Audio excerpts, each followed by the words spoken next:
जहां से उठती है सच्ची खबर, वहीं से शुरू होता है छत्तीसगढ़ नाव। नमस्कार, मैं ज्योति और आप देख रहे हैं छत्तीसगढ़ नाव डिजिटल।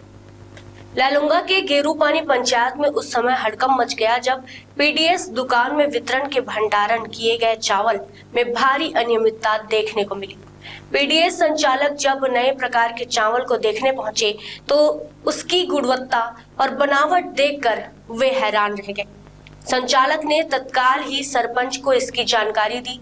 सरपंच की मौजूदगी में मौके पर पंचनामा तैयार किया गया और मामले की सूचना खाद्य विभाग को दी गई। सूचना पाकर खाद्य अधिकारी तुरंत मौके पर पहुंचे। जांच के दौरान चावल की प्रकृति और गुणवत्ता संदेहास्पद पाई गई। निरीक्षण में कुल 250 बोरी पाखंड चावल बरामद हुआ, जिसकी बनावट और रंग पूरी तरह असामान्य थी। चावल की गुणवत्ता ने खड़े किए बड़े सवाल। गांव के लोगों और संचालक के अनुसार यह चावल सामान्य पीडीएस चावल जैसा ना तो दिख रहा था और ना ही उसकी खुशबू या बनावट मेल खा रही थी। सबसे बड़ा प्रश्न यह उठ रहा था, यह चावल आया कहां से? किस तरह से यह पीडीएस दुकान तक पहुंच गया? क्या संबंधित विभागीय अधिकारी इस बड़े खेल से अनजान है या फिर यह सब किसी सुनियोजित षड्यंत्र का हिस्सा है?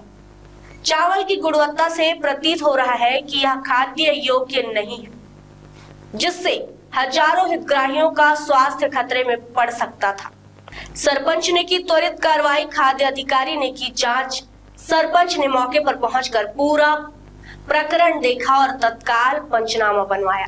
खाद्य अधिकारी ने जांच कर सभी 250 बोरियों को रोकते हुए कहा कि चावल संदिग्ध गुणवत्ता का है, यह सरकारी आपूर्ति जैसा नहीं दिखता। इसकी तुरंत रिपोर्ट ब्लॉक और जिला स्तर पर भेजी जानी चाहिए। अधिकारी ने यह भी कहा कि फिलहाल बोरियों को वापस करने की प्रक्रिया जारी है। यदि लापरवाही साबित हुई तो सप्लायर, परिवहनकर्ता, गोदाम प्रभारी और संबंधित अधिकारियों पर कड़ी कार्रवाई हो सकती है। ग्रामीणों ने मांग की है कि इस तरह की सप्लाई को तुरंत रोका जाए और दोषियों पर आपराधिक मामला दर्ज हो। गेरूपानी पंचायत में पकड़ा यह पाखंड चावल पीडीएस सिस्टम की पारदर्शिता पर बड़ा सवालिया निशान है।